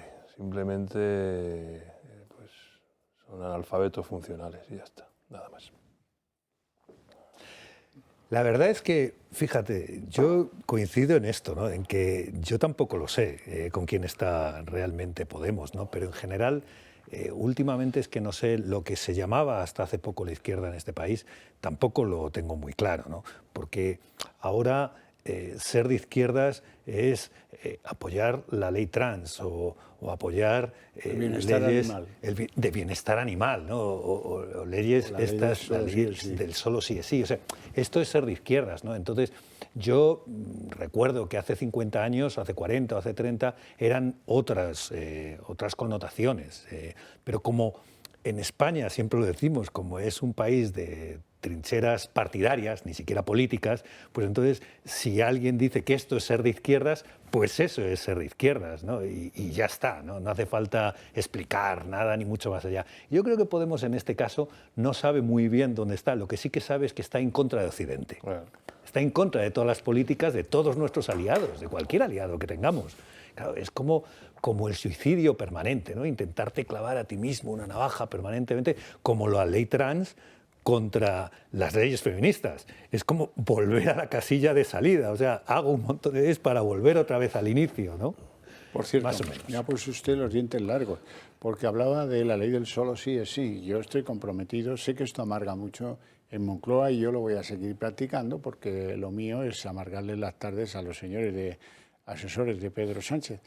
¿Cómo va el marcador de los beneficiados por penas y de los excarcelados? Pues ahora lo van a ver. 583 casos de rebajas de pena. Son unos pocos jueces, decía esta señora Irene Montero, que antes, lo quiero recordar, era cajera del Saturn, con todo respeto por las cajeras del Saturn, pero que no hay proyección tan mayúscula en ninguna carrera laboral en España como la de esta señora. Excarcelados, pues ya llevamos 58, es decir que aumentan las probabilidades, ojalá no sea así, me equivoque, de que alguno de estos reincida. ¿Y entonces qué? Sin duda. ¿Y entonces qué? Me pregunto yo. Verás, sabemos que son 584. No lo sabemos. De esos tenemos pruebas. ¿De cuántos son en realidad? No sabemos. Ahí voy. 584 que sabemos, ¿no? Pero esto es tristísimo, porque verás, el Consejo General del Poder Judicial estos días ha dicho que podemos llegar a 4.000. La comisión del Europarlamento. Efectivamente. Se ha dicho que podemos llegar a 4.000, que puede durar 4 o 5 años. ¿Pero por qué 4 o 5 años? Porque verás, es que el Consejo está teniendo en cuenta los que ya han sido enjuiciados, pero hay un dato que no se está dando en ningún sitio, quizá porque todavía no es relevante y que va a terminar saliendo. Es que podemos estar hablando entre 3 y 10.000. Entre 3 y 10.000, entre 3.000 y 10.000, por una razón. Fíjate, todos los que no han sido enjuiciados, todos los que no tienen condena, no se están teniendo en cuenta a la hora de la estadística. Claro, porque no se va a ver su condena, no se va a ver modificada. Pero claro, todas aquellas personas que han delinquido en los últimos 4 años y que no han sido enjuiciadas y que están siendo enjuiciadas desde el 25 de agosto, están ya viendo reducidas sus condenas. Da igual cuando sean enjuiciadas. Esas personas que no se conoce cuántas son, que lo iremos conociendo, ser sumadas a eso, ¿no? terminarán siendo sumadas, pero lo sabremos dentro de 5 años. Dentro de 5 años sabremos todo lo que ha pasado. Ahora no lo podemos saber. Pero hay que añadir este otro número, que es el número de personas no enjuiciadas y que no sabemos cuántas son. Y es más, el número de aquellas personas que han delinquido también desde el 25 de agosto hasta hoy y hasta que se cambie la ley. Y es más, todas las personas que quedan por delinquir hasta que se cambie la ley. Todas esas personas, todos esos violadores van a verse favorecidos por la ley del sí solo sí. Violadores y pederastas, que todas las víctimas no son... Un momento. Se van a ver beneficiados y también perjudicados. Porque esta ley es una chapuza, pero también ha elevado las penas en otros tipos de delitos que antes eran menores. Ojo, no digamos esto, Miguel Ángel. ¿Pero qué delitos? No, cuidado. Porque el último día me hablaste de la sumisión... Te lo expliqué el otro día. Me hablaste lo de la droga, por ejemplo, en una bebida. Le drogas, no hay violencia, le violan a la persona repetidamente, múltiple, esos hoy tienen una pena mucho mayor que antes. ¿Y para eso no se puede hacer un tipo penal que diga que eso es con violencia? Sí, se puede decir. Era y también te digo una cosa, el Consejo del Poder Judicial, que no sé para qué narices sirve esto, yo he leído el informe que hizo en su día, su opinión, antes de que se aprobara la ley. Y ese informe decía, pásmense ustedes, decía, hay peligro de beneficiar a los delincuentes porque si se reducen los máximos. Sí, eso lo dijo, pero no dijo que había peligro porque se reducían los mínimos. Ese pequeño detalle también lo obvió el Consejo General del Poder Judicial en su informe. Entonces, por lo tanto, aquí son culpables la ministra de Justicia el Ministerio de Justicia del PSOE, la Ministeria de Igualdad del Podemos, el Consejo de Ministros que aprueba el anteproyecto de ley, el Congreso de los Diputados, los que votamos a favor, porque yo me incluyo, mi grupo votó a favor, votamos a favor de esto, y también el Consejo General del Poder Judicial, que en su informe obvió, aunque no es vinculante, ese pequeño detalle, que reduciendo los mínimos también se beneficiaba. Y es lo que está pasando, no por la reducción de los máximos, que no ha ocurrido, es que no ha habido reducción de los máximos. Lo que ha habido es reducción de los mínimos. Y por eso están reclamando la dichosa disposición transitoria esa. No puedo estar de acuerdo, pero en absoluto con todo esto que estás diciendo. Pues mira, no es lo mismo, no todo el mundo tiene la misma responsabilidad de todo. Yo también leí un borrador. Lo he dicho. Yo también leí un borrador que me pasaron porque no estaba aprobada la ley y también pensaba que las penas no se iban en un borrador, un preborrador o preborrador. También pensaba que las penas no se iban a cambiar porque hubo muchos preborradores que cambiaron a lo largo del tiempo. Hubo infinidad de borradores. Es que la ley, ya no nos acordamos, pero la ley trataba de decir que era el consentimiento, cambiando la presunción de inocencia. Diciendo, no, mire, para los asesinatos no tenemos que cambiar la presunción de inocencia, pero para este delito sí. Los asesinatos, no hacía falta, pero para este delito sí. La ley traía muchísimas irregularidades que no tenían dos pases. Eso era la ley que se llevaba. Al final, la ley pues, se modificó más o menos pues, quitando las barbaridades más gordas, pero las barbaridades continuaban y las barbaridades fueron aprobadas de esa manera. Y ahora vamos a ser responsables todos de eso que se hizo desde un ministerio. Yo a ti no te hago responsable de eso. Vamos a ser responsables. Yo a ti no te hago responsable de eso. Bueno, todo. He nombrado a los responsables. Pero bueno, sí, pero en eso es un batiburrillo. No es un batiburrillo, son los que han influido en la aprobación de la ley. No es igual.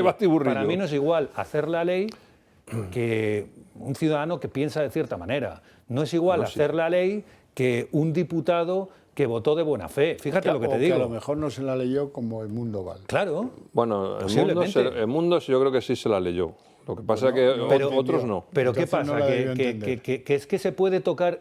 el problema de todo esto es pensar que podemos tocar el Código Penal y que aquí no pasa nada. Es que también se está tocando el Código Penal. El otro día lo comentábamos. Es que tú fíjate, puse un ejemplo el otro día. Yo me voy de viaje. Dejo 3 días a la gata en casa. Me voy con mi mujer y dejamos 3 días a la gata en casa sola. En el camino tengo un accidente, Dios no lo quiera.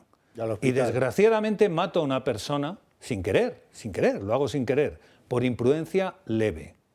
No está penado ni con 1 euro de multa.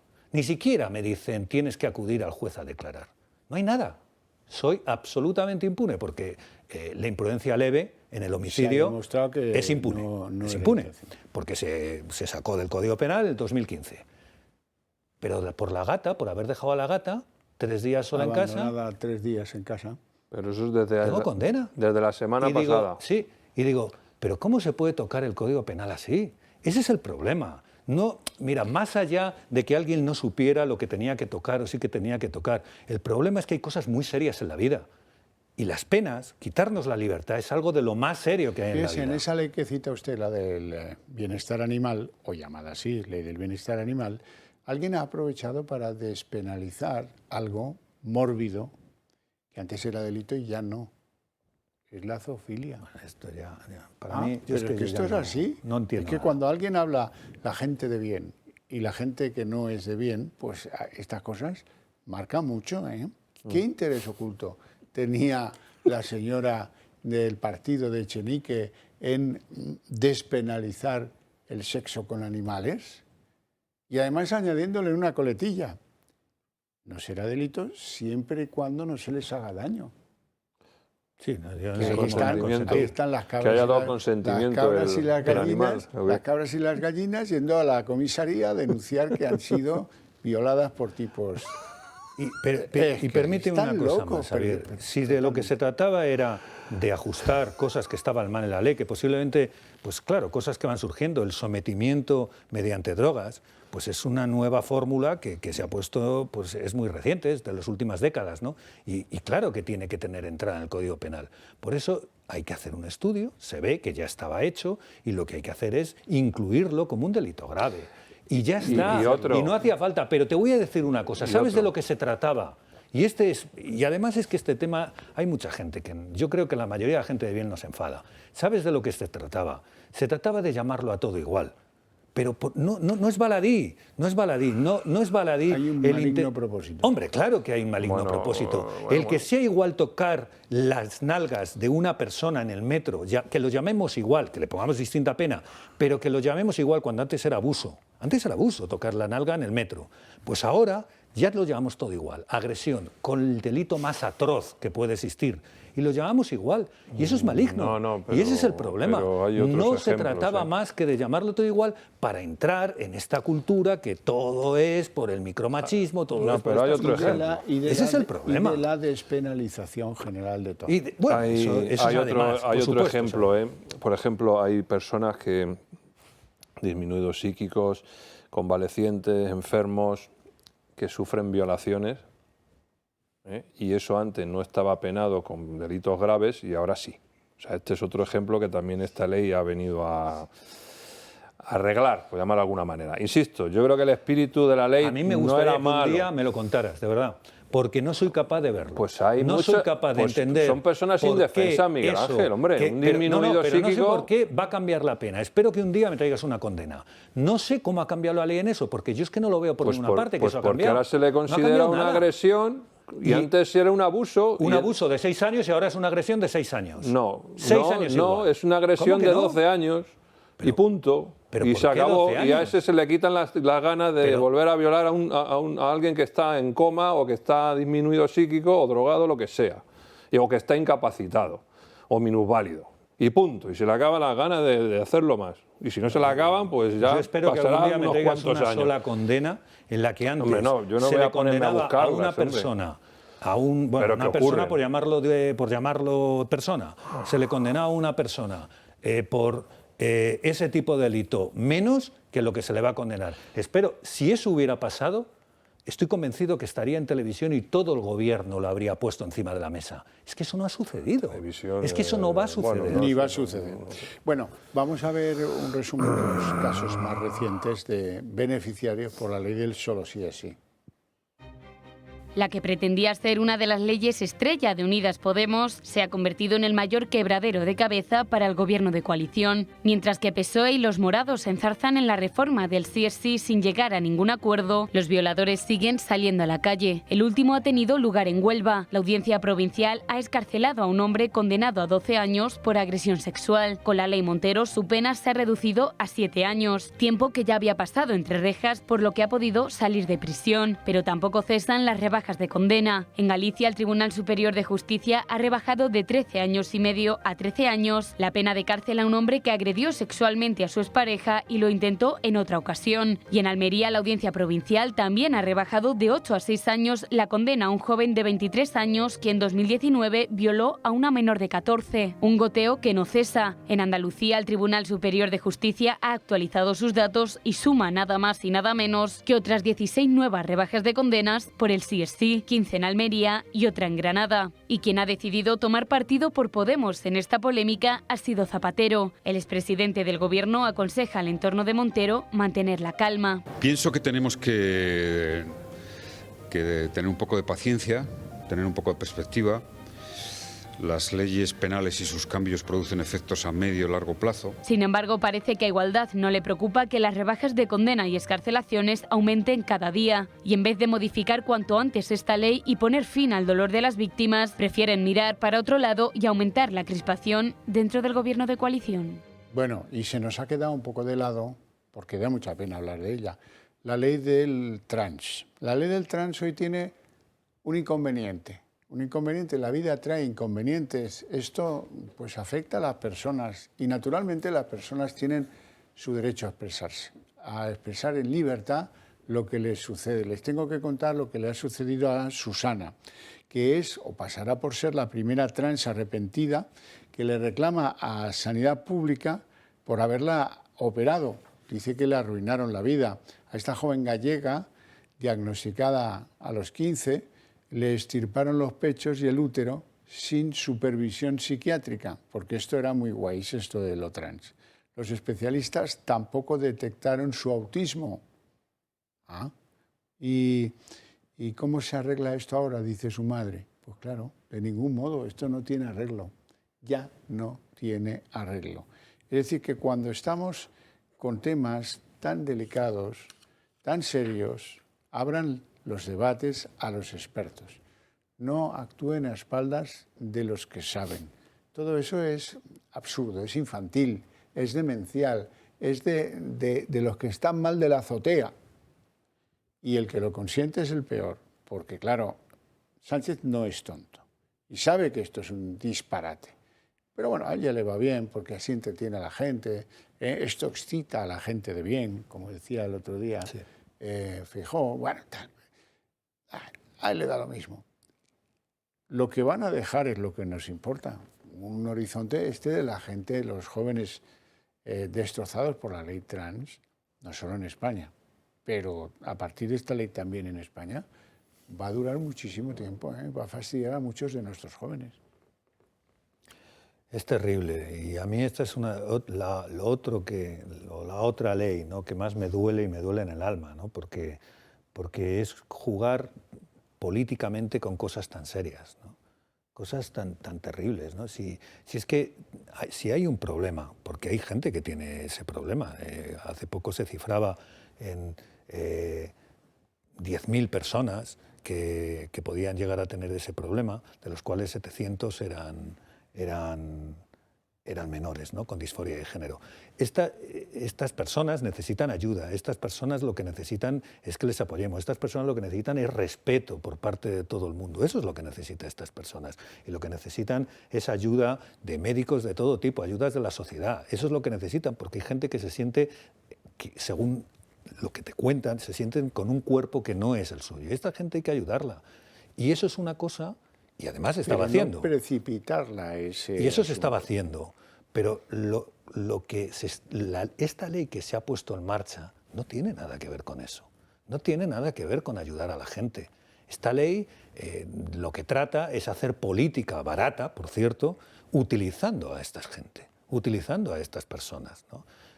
Cuando se habla de, por ejemplo, este caso, ¿no?, de esta persona, de Susana, ¿cuántos casos más vamos a tener porque no han tenido asistencia, porque no han tenido personas que hablaran con ellos? Porque claro, a lo mejor esa persona, pues este es un caso de un autista, de una persona autista. Hay más casos, o chicos o chicas que bueno, pues pasan distintas facetas dentro de su vida. No se puede mutilar a la gente, no se puede mutilar. Y es que esto, bueno, incluso la ley pone en riesgo a las familias que no intenten ver el problema, que no intenten entender lo que está pasando. Y pone en riesgo porque tiene que aceptar lo que se diga. Volvemos otra vez a las cosas de perogrullo, ¿no? Me parece toda una barbaridad. Bueno, Bermejo, que te veo muy desanimado, te voy a poner algo que te va a sorprender. Pero te quería comentar. Bueno, adelante. No, es que esta ley tiene otra parte, ¿no?, que quizá, aparte de esta parte que hablabais, hay una parte de esta ley que publicaba hace poco, hace unos días, el Objetivo, no sé si lo leísteis, ¿no?, las 475 cambios legislativos que esta ley promueve. Porque claro, hay 475 derechos de mujeres que han hecho un listado, de unos más importantes, otros menos importantes. El menos importante desde no tener obligación a cortarse el pelo dentro de la Guardia Civil, pongamos por caso, el menos importante, o elegir parada en Valladolid, a derechos muy importantes dentro de la ley de violencia de género, ¿no? Pues todos esos derechos es volver a la casilla de salida. Entonces, esto es como el paradigma de la fila, de que se ponían todos en fila y decían, todos os concedo, personas con el mismo problema, todos os concedo un derecho, todos iban pidiendo que se les quitara ese problema, y el último pedía que todos los anteriores volvieran a tener el mismo problema. Esto es volver a la casilla de salida. Esto es el feminismo o el transfeminismo que vuelve otra vez a la primera parte y vuelve otra vez a cargarse todos los derechos que había puesto en marcha. Y eso lo ha hecho un ministerio feminista. En fin. Ole. Vamos a ver, Bermejo, te veo allí caído, te voy a poner un numerito especial, canta y baila divinamente Mónica García. Non, rien de rien. Non, je ne regrette rien. Ni le bien qu'on m'a fait, ni le mal, tout ça m'est bien égal. Non, rien de rien. A ver, llama a los servicios del SUMA, que a Miguel Ángel le ha dado un yuyu. No se cree que es MEMA, médica y madre. Es Mónica García de Más Madrid, que ha pedido que la dejen subir al tejado de la Asamblea de Madrid, que están para este tipo de chirigotas. Esto lo pagamos tú y yo, no te creas. Ha pedido subirse ahí con un paraguas que le ha prestado a alguien en la Asamblea y se ha puesto a cantar y a bailar muy contenta la famosa canción de Edith Piaf, Rien de rien, je ne regrette rien. Bien, lo que no sabe, porque claro, que el que nace lerdo, nace lerdo, lo que no sabe Mema es que esta es la canción de los legionarios franceses, con los que me da la sensación que los demás Madrid se llevan poco. Este es el himno legionario, como aquí lo de... pues allí es esto. Así que alguien la ha asesorado, me temo que un poquito mal. Eso sí, lo de bailar se le da bien, Bermejo, ¿te ha gustado? Es que no sé cuál es el mensaje que quiere dar esta mujer. Que no se arrepiente de nada. Rien de rien, je ne regrette rien. Que no se arrepiente, pero bueno, no sé. Y tampoco baila bien. Pero bueno, si es feliz. Ya te digo que estás hoy negativo, negativo, negativo. Vámonos a publicidad.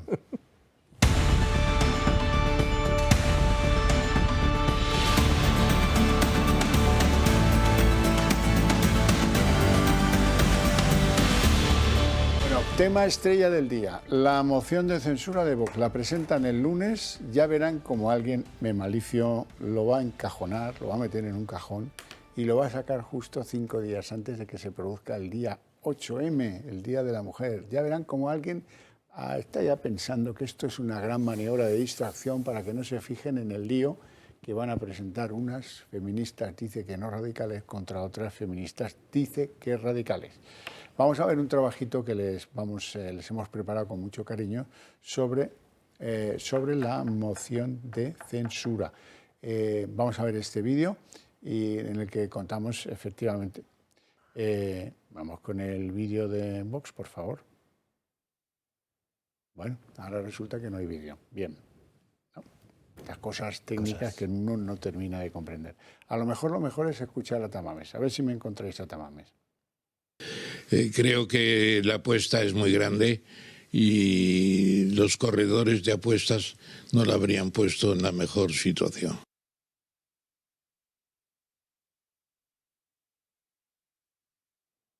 Bueno, se ha quedado congelado, pero eso ha sido cosa de los técnicos, que están hoy un poco soliviantados, podríamos decir. Esto es lo que dice Ramón Tamames, que él no apuesta por su moción de censura. Muy bien. ¿Qué es lo que dice el partido que le presenta a él como aspirante a la presidencia de gobierno? Iván Espinosa de los Monteros.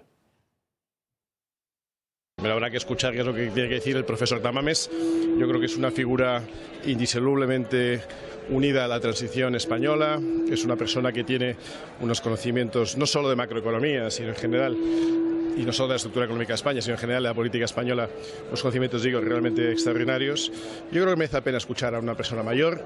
No siempre escuchamos a nuestros mayores y en Vox siempre tenemos ese deseo de escuchar a los que nos precedieron, a los que saben más que nosotros, a los que tienen más experiencia. Bueno, está muy bien que se escuche a la gente mayor. ¿Qué dice Feijóo de todo esto?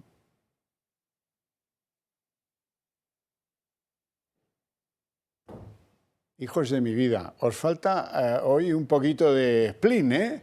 Ay, cómo está mi equipo hoy, Dios mío. Nosotros no compartimos la moción de censura y lo hemos explicado hace mucho tiempo. ¿Por qué? Porque en este momento no creemos que lo más oportuno para el cambio de gobierno en España es ofrecerle una victoria parlamentaria a un gobierno convulso, a un gobierno dividido y a un gobierno en implosión. No creemos que eso aporte mucho. Comprendo que hay muchos ciudadanos españoles que quieren un cambio en el gobierno de España. Lo comprendo. Ahora bien, hay dos tipos de metodologías. La metodología de darle una victoria a ese gobierno dividido y convulso o la metodología de que la gente puede ir a votar. Estamos a las puertas del inicio de una campaña electoral y nos parece que esta es la más oportuna. Vale, ¿y qué dice la señora que es toda alegría y que manda en no sé qué ministerio y en la portavocía del PSOE? Pilar Alegría. Magnífica de que los ciudadanos, de que los españoles y que las españolas puedan conocer por fin, cuáles son las políticas sociales, cuáles son las propuestas que estos partidos tienen para ofrecerles a los ciudadanos de nuestro país. Esperemos que además también aprovechen la oportunidad para aclararnos si esas medidas alternativas van solo dirigidas a lo que ellos entienden que es la gente de bien. A ver, Bermejo, ¿qué te parece lo de Tamames y la moción de censura? Pues me parece una gran noticia, me parece una gran noticia que se ponga una moción de censura, porque si no se pone una moción de censura con lo que ha hecho Sánchez, pues que venga Dios y lo vea.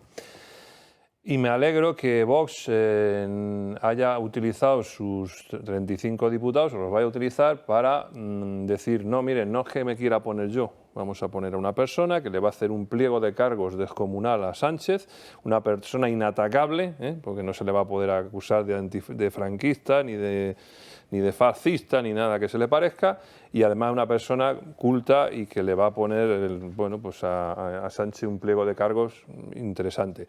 Yo lo que le diría a los diputados ahora mismo en el Congreso es que aprovechen la oportunidad, y me refiero a algunos diputados socialistas que aprovechen la oportunidad para echar a Sánchez.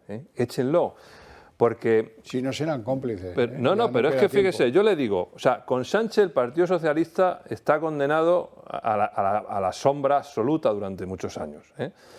Y ahora tienen la oportunidad, porque Tamames, si gana la moción, no va a ser para gobernar, va a ser para convocar elecciones. Por lo tanto, si ustedes echan a Sánchez, entonces Sánchez pasa de ser el amo del absoluto a la nada absoluta. Y entonces ustedes todavía a lo mejor tendrían opciones de remontar e incluso hasta empatar al Partido Popular en las elecciones que serían el 25 de mayo, ¿no? Que es 28 de mayo, que le ha comentado.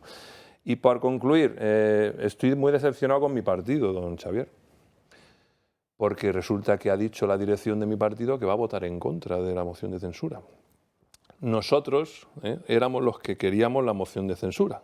Si no recuerdo mal, Inés Arrimadas y el Mundo Val la pidieron al Partido Popular, que la pusiera antes de Navidades. Y ahora resulta que la nueva dirección dice que no, que no es útil. Fíjese usted lo que dice la nueva dirección de Ciudadanos. Dice: no es útil esta moción de censura. Lo que le pedimos a Sánchez es que convoque elecciones. Pero vamos a ver, mi arma. Si Tamames se presenta precisamente para convocar elecciones, es lo mismo, ¿no? Por lo tanto, deberíamos apoyarla. ¿O es que a lo mejor si la apoyamos y sale, resulta que echamos cuenta y ya desaparecen todos los diputados de Ciudadanos del Congreso? ¿Es eso? ¿Es eso a lo mejor por lo que queremos votar en contra? Le pregunto yo a usted qué opina. Yo creo que sí, pero a mí nadie me ha dado vela en ese entierro. Bueno. Don Miguel Ángel. Pues mira, yo he leído estos días improperios a Tamames. He leído que ha pasado de ser un acérrimo comunista a ser un fascista. He leído que era el hombre de Carrillo y que ahora es el hombre de Abascal.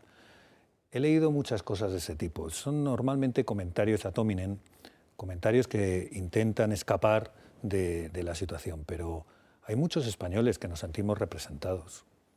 Muchos españoles que nos sentimos representados por lo que va a hacer Tamames. Muchos, me parece un ejemplo, sobre todo por algo de lo que no habla nadie. Es un patriota de izquierdas. Eso es.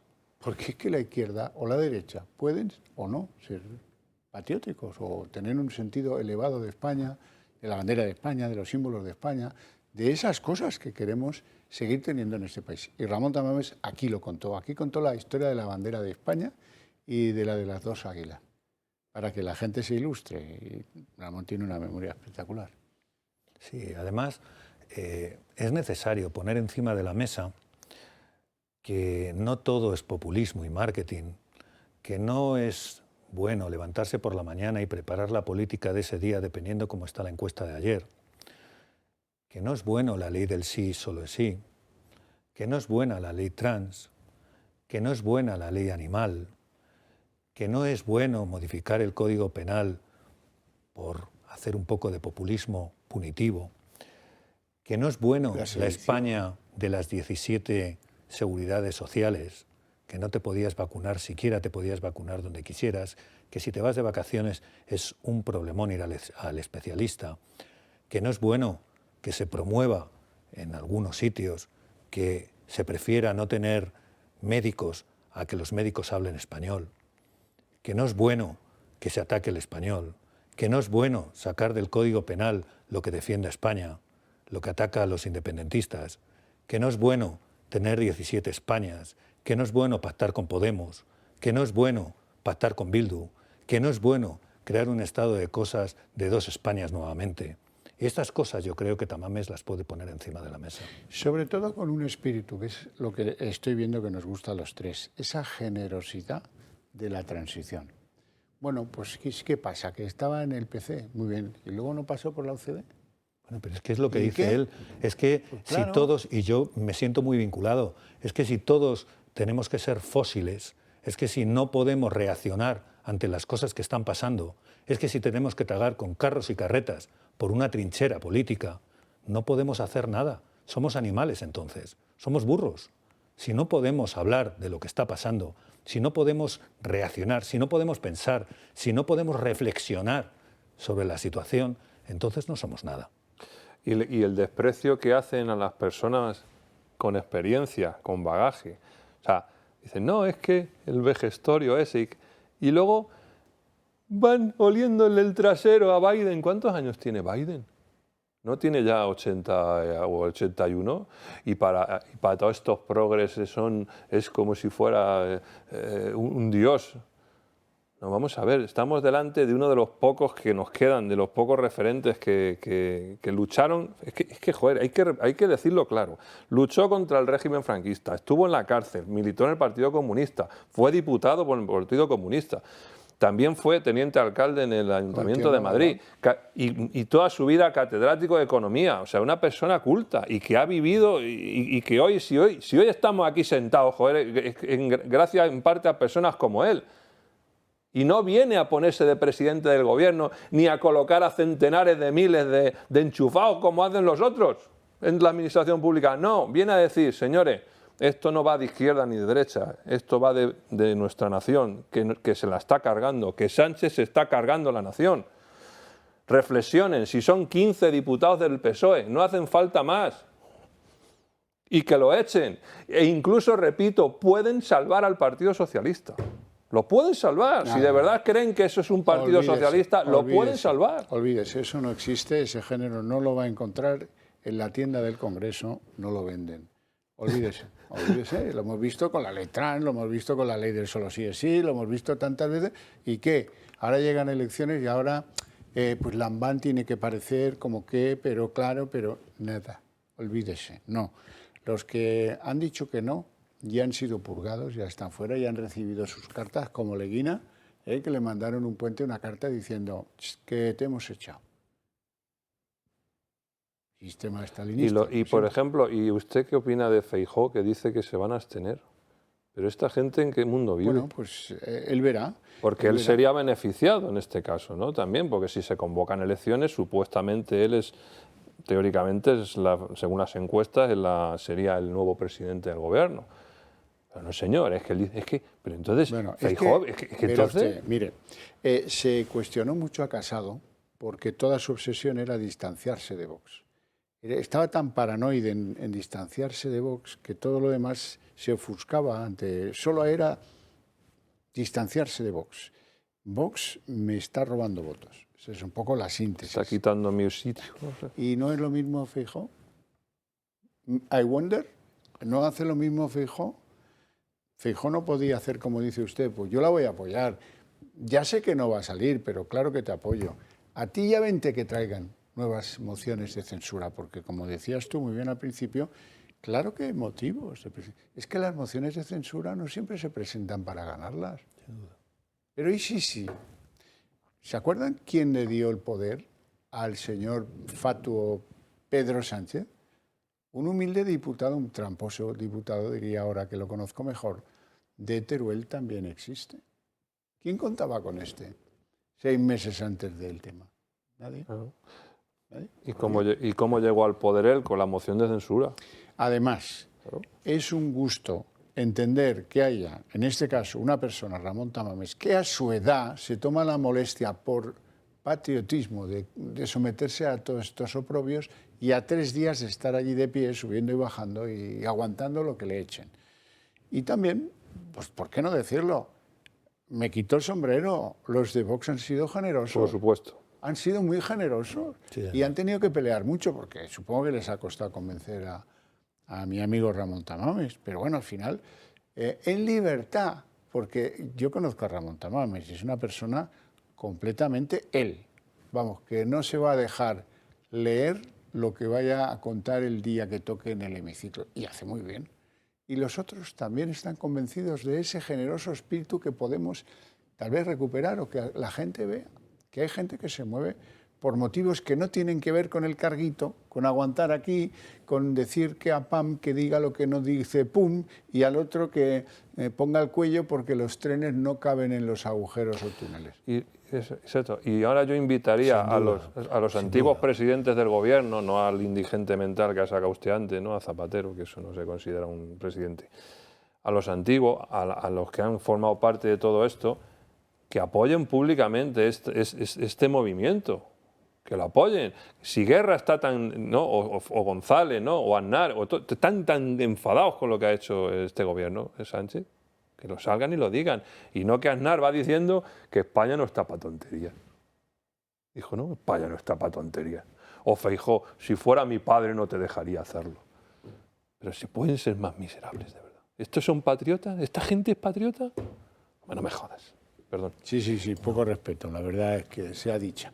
Bueno, suerte con esa moción de censura, que lo que sí es claro es que va a ser una verdadera gozada porque Ramón Tamames tiene muy buena cabeza y ha hecho un proceso de depuración, de selección de argumentos y de cosas como la erosión del Estado, que para él es fundamental, porque vamos a ver, o defendemos la Constitución o estos van y la tumban, ¿no? Para mí, desde luego, Xavier, para mí, por eso digo que me siento muy vinculado y como tantos millones de españoles con esta operación, para mí es esencial, ¿no? Esencial el que se hable de la erosión del Estado, el que se hable un poco hasta dónde hemos llegado, pero no solamente del Estado, de lo otro que comentaba hace un momento, ¿no? Que tantos sacrificios y que tantos berrinches nos están haciendo pasar a tantos españoles y que tantas maldades va a traer hacia el futuro. Para mí es esencial que se hable de esto en el Parlamento.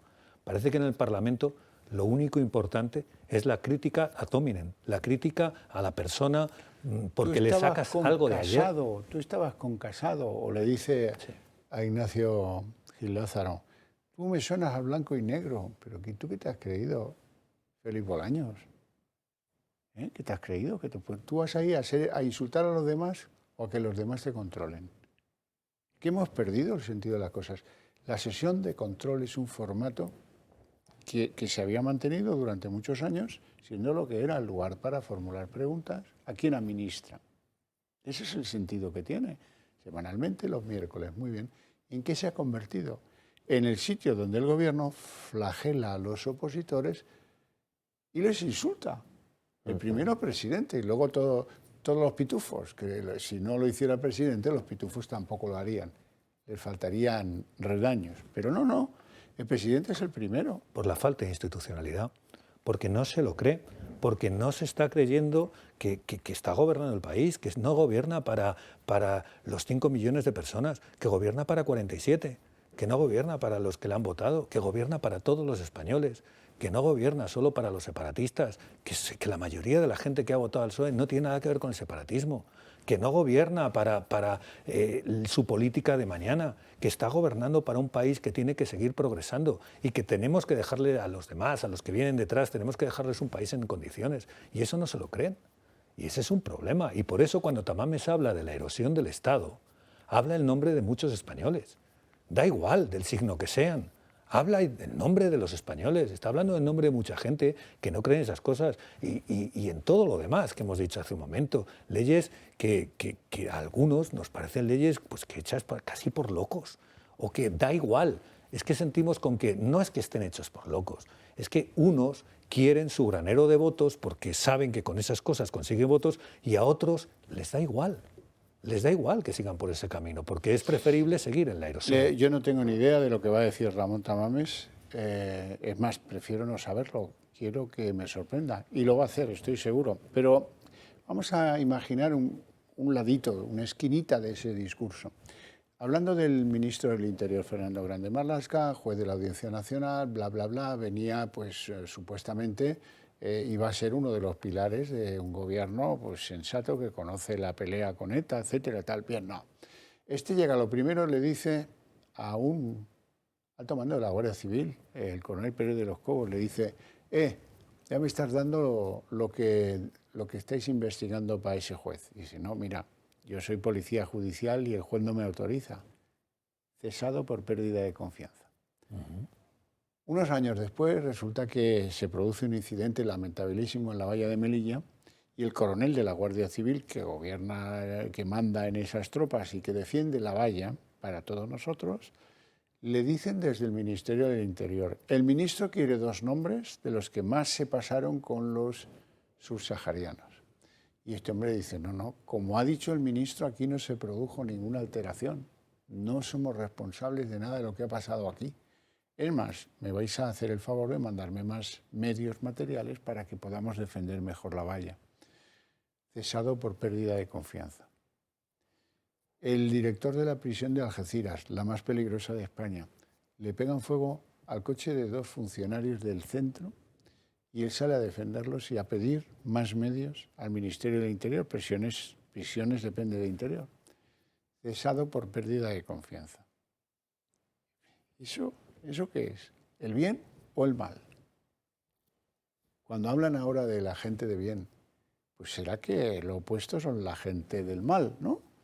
Y estas decisiones son del interés público, del bien común. Han afectado la vida de 3 servidores del Estado muy relevantes y se produce una pérdida de confianza. Caprichitos soy. Y ahí te queda. Don Xavier, el término gente de bien no necesita una traducción. ¿Verdad? No. La gente de bien es toda aquella que no son golfos, delincuentes, maleantes y gentuza, por si a alguien no le ha quedado claro. Y es para esos, para los que hay que gobernar sobre todo, no para los que no son gente de bien, que es para lo que parece que está últimamente gobernando, porque no olvidemos que indultó a los que querían destruir España. Sí. ¿Qué más miserable se puede ser que eso? Bueno, ahí es verdad, alguien lo decía, no sé cuál de los dos, decía que hay una especie de odio a la gente de edad instalado en la sociedad. Tan instalado está que el Tribunal Supremo acaba de decidir en una sentencia que los mayores de 60 años, da igual si se les paga menos desempleo en el caso de ser despedidos. ¿Cómo? ¿Esto puede estar pasando? Pero ¿será que los mayores de 60 necesitan más el dinero porque no tienen ninguna posibilidad de volver al mercado laboral? Pues no, vean.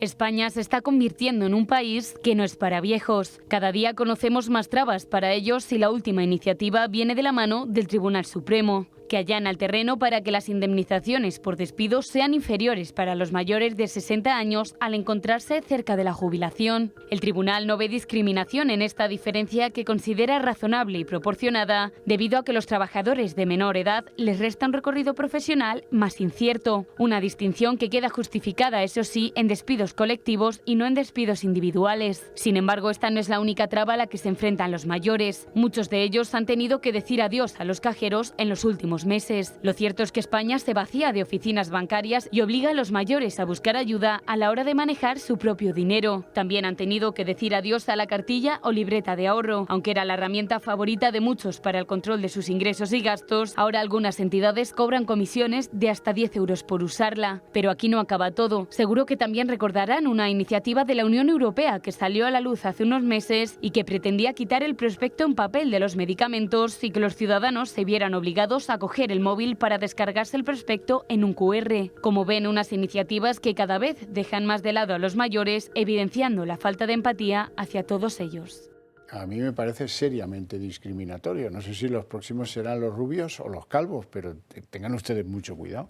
Sí, fíjate, y no solamente eso, es que empezamos con el asunto de las citas previas para los mayores, que se les expulsó de la administración del Estado, porque un mayor se le obliga a tener un conocimiento de las apps y un conocimiento de los ordenadores para poderse sacar el certificado electrónico, que no son capaces de sacarse la mayoría de ellos. Ni aun teniendo el conocimiento puedes a veces conseguirlo. Ni aun teniendo el conocimiento. Hay personas que últimamente ha salido además a la luz pública, personas que se han querido jubilar y que llevan 3 meses pidiendo cita previa, Sí, sí. ¿no? Que estaban intentando jubilarse y que se les pasan los plazos. No hay manera muchas veces de conseguir la cita previa. Eso para nosotros puede suponer un problema, pero coges y te plantas, coges y haces un vídeo TikTok, en fin, puedes hacer algo que te permite enfrentarte a la gente, puedes presentar un recurso, puedes hacer cosas. Cuando una persona tiene 70 y 80 y 90 años, esas cosas escapan de lo que puede hacer. Y los agobian mucho. Y, claro, es que están absolutamente indefensos. A ver, este Tribunal Supremo, yo es que de verdad esta chusma, yo no sé, parece que ha salido de una escombrera. Vamos a ver. ¿Qué es una jubilación? Por ejemplo, no es ni más ni menos que la amortización de un puesto de trabajo, como cuando ocurre un despido. Es lo mismo. ¿Usted se imagina que le pagaran la jubilación a una persona contra más tarde se jubile, menos recibiera?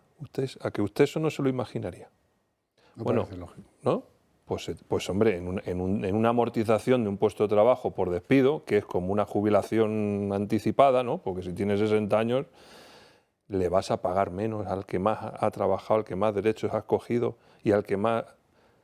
Mira, de verdad, habéis salido de unas escombrera, es que no tengo ninguna duda. Todos los del Tribunal Supremo. Habéis hecho esto. Bueno, pues sí, estamos en un país que nos va discriminando. Un día, yo no me preocupé porque no tenía 60 años, pues ya vendrán el día que busquen a los rubios o a los calvos, pero te van a pillar, porque aquí esto es... salgan corriendo porque o producimos un cambio político pronto o este país va al diván del psiquiatra pero en su totalidad. En fin, muchas gracias a los dos por vuestra presencia y por vuestras opiniones, aunque hoy has estado un poco callado. Al principio. Luego te has ido no me he animado ya. Yo no me he callado, ¿eh? No. Yo no me he callado nada. He dicho lo que pensaba. Insisto, gracias a todos por su interés y su atención y nos vemos mañana.